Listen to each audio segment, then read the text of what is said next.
തകർച്ചയിലേക്ക് നീങ്ങുന്ന സാമ്പത്തിക മേഖല നവീകരിക്കുന്നതിന്റെ ഭാഗമായാണ് സർക്കാർ കൂടുതൽ ഇസ്ലാമിക കടപ്പത്രങ്ങൾ വിതരണം ചെയ്യാൻ തീരുമാനിച്ചത്. ഇതിനായുള്ള നിയമത്തിന് പ്രസിഡന്റ് മുഹമ്മദ് മുർസി അംഗീകാരം നൽകി. നിയമം ഈജിപ്തിലെ താൽക്കാലിക നിയമനിർമ്മാണ സഭ കഴിഞ്ഞ ദിവസം അംഗീകരിച്ചിരുന്നു. രാജ്യത്തെ ഇസ്ലാമിക അധികാര സമിതിയായ അൽ-അസ്ഹറിന്റെ അംഗീകാരത്തിനു ശേഷമാണ് നിയമം അംഗീകരിച്ചത്. കടപ്പത്രത്തിലൂടെ രാജ്യത്തേക്ക് കൂടുതൽ നിക്ഷേപമെത്തിക്കാൻ കഴിയുമെന്നും ഇതുവഴി കഴിഞ്ഞ 2 വർഷമായി തകർന്നിരിക്കുന്ന സാമ്പത്തിക മേഖലയെ ഉയർത്തിക്കൊണ്ടുവരാൻ സാധിക്കുമെന്നുമാണ് സർക്കാരിന്റെ പ്രതീക്ഷ. سوف نستفيد من الإمكانيات الموجودة لها في تحسين الموارد التمويلية لاقتصاد مصر. كلنا نعلم أن هناك عجز أو نقص في الموارد التمويلية.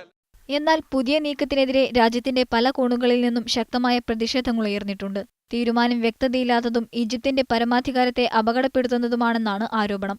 രാജ്യത്തിന്റെ പൊതുമുതലിന്മേലുള്ള അധികാരം സർക്കാർ ദുർവിനിയോഗം ചെയ്യുകയാണെന്നും ആക്ഷേപമുണ്ട്. നിക്ഷേപകർക്ക് എന്തെല്ലാം പദ്ധതികളാണുള്ളത്, വിദേശ സർക്കാരാണോ സ്വകാര്യ വ്യക്തികളാണോ നിക്ഷേപമിറക്കുക എന്നീ കാര്യങ്ങളിലെല്ലാം വ്യക്തത വേണമെന്ന് വിദഗ്ധർ പറയുന്നു. കൂടാതെ പദ്ധതിയുടെ കാലാവധി വ്യക്തമായി നിഷ്കർഷിക്കണമെന്ന ആവശ്യവുമുണ്ട്. News desk, media 1.